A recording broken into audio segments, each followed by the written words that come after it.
Good morning students. पिछले videos में हमने कीन्स के आय एवं रोजगार सिद्धांत पर चर्चा करी थी। इसके साथ ही कीन्स के सिद्धांत में क्या कमियां थी उनका भी हमने विश्लेषण किया। आज हम कीन्स का जो सिद्धांत है वह अल्पविकसित देशों में लागू होता है या नहीं, उसकी प्रासंगिकता पर चर्चा करेंगे। उसकी प्रासंगिकता पर चर्चा करने से पूर्व हम देखते हैं कि जो कीन्स का अर्थशास्त्र जिन मान्यताओं पर आधारित है वे अल्पविकसित या विकासशील देशों में प्रवर्तमान स्थितियों में लागू नहीं होती। अल्पविकसित देशों के संबंध में कीन्सवादी अर्थशास्त्र की व्यवहारिकता का अध्ययन करने से पूर्व उसकी मान्यताओं का विश्लेषण कर लेते हैं। पहली मान्यता है चक्रीय बेरोजगारी पर आधारित है, दूसरी है बंद अर्थव्यवस्था की मान्यता पर आधारित है, फिर है यह विश्लेषण अल्पकालीन विश्लेषण है। इसके साथ ही श्रम एवं अन्य जो पूरक साधन हैं उनकी अतिपूर्ति की मान्यता पर आधारित है। इसके साथ ही ये इस मान्यता पर आधारित है कि श्रम एवं पूंजी की बेकारी एक ही साथ होती है, किंतु इन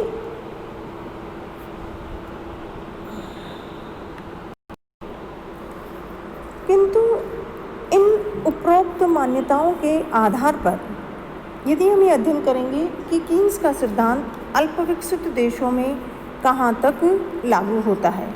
सबसे पहले देखते हैं बेरोजगारी की प्रवृत्ति।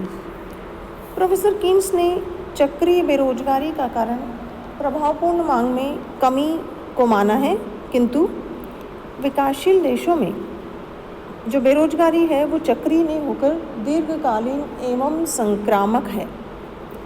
ये प्रभावी मांग की कमी के कारण नहीं बल्कि पूंजी एवं जो पूरक साधन है उनके अभाव के कारण होती है।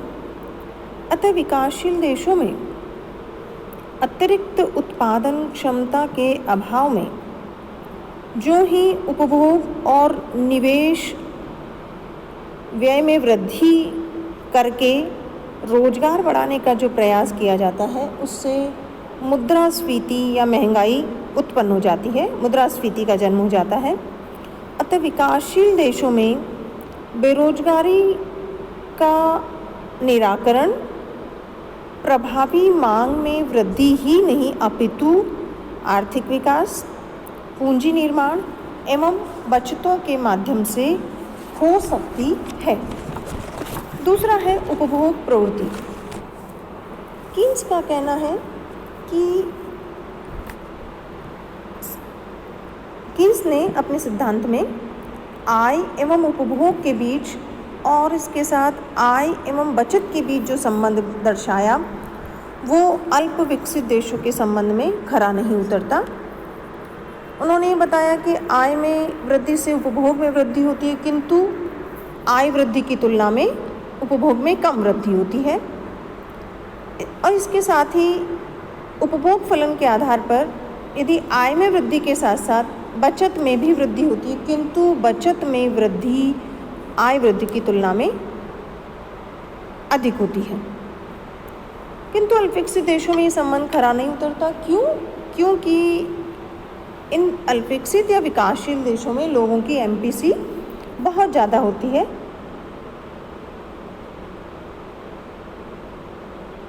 किंतु फिर भी जो बेकारी की स्थिति एमपीसी ज़्यादा होने के बावजूद भी बेकारी की स्थिति पाई जाती है। आय वृद्धि के कारण एमपीसी अर्थात जो सीमांत बचत प्रवृत्ति है वो कम है और परिणाम स्वरूप अतिरिक्त उत्पादन क्षमता के अभाव एवं साथ ही साथ ऊंची सीमांत उपभोग प्रवृत्ति से रोजगार के स्तर में वांछित वृद्धि तो नहीं होती, किंतु कीमतें बढ़ जाती है।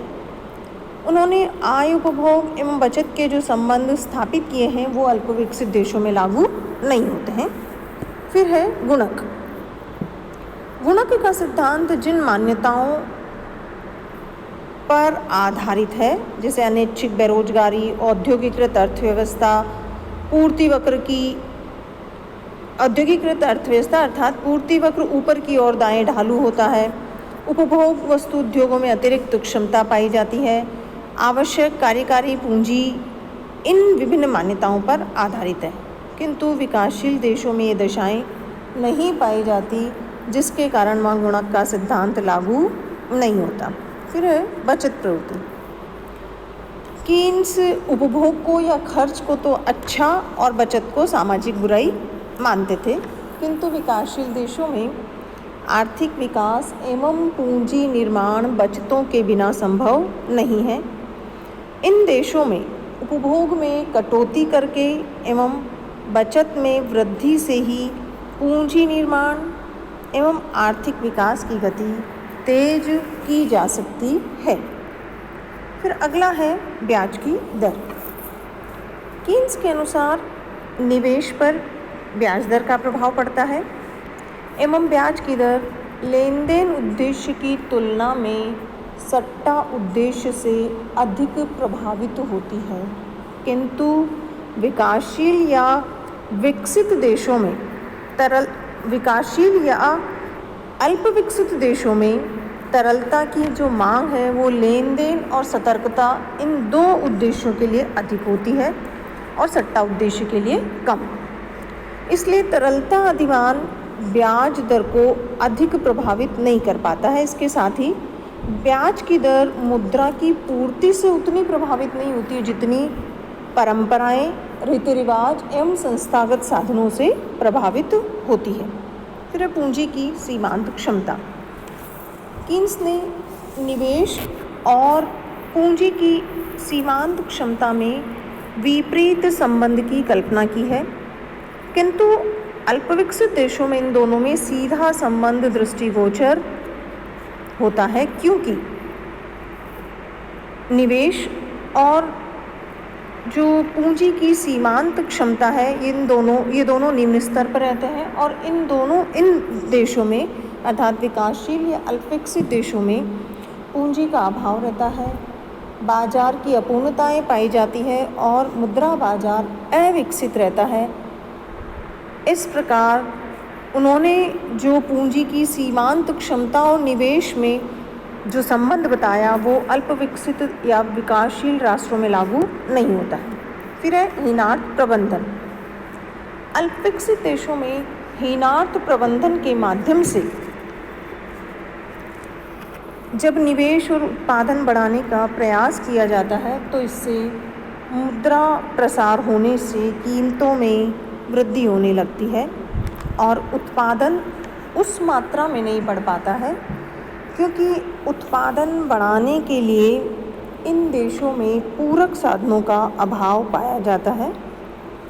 मतलब प्रोफेसर कीन्स की जो हीनार्थ प्रबंधन की नीति है वो अल्प विकसित देशों में या विकासशील देशों में लागू नहीं होती है। फिर है जो विभिन्न तत्व हैं उनमें परिवर्तनशीलता पाई जाती, जो विभिन्न घटक हैं, अर्थात कीन्स ने जो विभिन्न घटक जैसे उत्पादन तकनीक, श्रमिकों की कुशलता एवं जो पूंजीगत उपकरण हैं उनको स्थिर मान लिया और ये निष्कर्ष निकाला कि ये जो विभिन्न तत्व हैं इनकी स्थिरता रहते हुए प्रभावपूर्ण मांग में कमी से बेरोजगारी फैलती है, किंतु अल्प विकसित देशों में उपरोक्त जो घटक हैं या जो तत्व हैं ये निम्न स्तर के होते हैं, जिनमें सुधार हेतु निरंतर परिवर्तन किए जाते हैं जो रोजगार को प्रभावित करते रहते हैं। इस प्रकार इन विभिन्न तत्वों या उपरोक्त विवेचन से हमें ये स्पष्ट होता है कि जो प्रोफेसर कीन्स का सिद्धांत है वो विकासशील देशों में चक्रीय बेरोजगारी को दूर करने में उपयोगी नहीं है। प्रोफेसर शुम्पीटर का मानना ने तो लिखा है कि व्यवहारिक कीन्सवाद एक ऐसा पौधा है जिसे विदेशी भूमि में नहीं रोपा जा सकता। ये पौधा वहाँ मर जाता है और मरने से पूर्व जहरीला हो जाता है। यदि इसे आंग्ल भूमि में छोड़ दिया जाए तो इसकी अच्छी बढ़त होती है और इससे फल और छाया दोनों प्राप्त होते हैं। प्रोफेसर दासगुप्ता ने भी लिखा है कि केन्स ने अपनी पुस्तक जनरल थ्योरी में जिस जनरल शब्द का प्रयोग किया है, भले ही उसका कोई भी अर्थ हो, इतना निश्चित है कि उनके सिद्धांतों का प्रयोग विकासशील देशों में बहुत सीमित है। प्रोफेसर राव ने भी इसी प्रकार की बात लिखी है कि कीन्स के यंत्रों का अर्ध विकसित या विकासशील देशों में अंधाधुंध प्रयोग करना बहुत खतरनाक सिद्ध हुआ है और स्फीति कारक बना है। जैसा कि हिनाट प्रबंधन की जो नीति अपनाई गई उससे विकासशील राष्ट्रों में मुद्रास्फीति बहुत तेज गति से बढ़ी। विकासशील देशों में तो अधिक परिश्रम और अधिक बचत का जो पुराना नुस्खा है, उनके आर्थिक विकास एवं रोजगार वृद्धि की सही औषधि है। इस प्रकार कीन्स द्वारा सुझाए गए उपकरणों की प्रयोज्यता या प्रासंगिकता भारत जैसे विकासशील देशों में सीमित है। विकासशील देशों में स्थायित्व के साथ विकास द्वारा रोजगार अभिवृद्धि के लिए समूची अर्थव्यवस्था का व्यापक विश्लेषण करके नियोजित एवं नियंत्रित सार्वजनिक निवेश किया जाना चाहिए।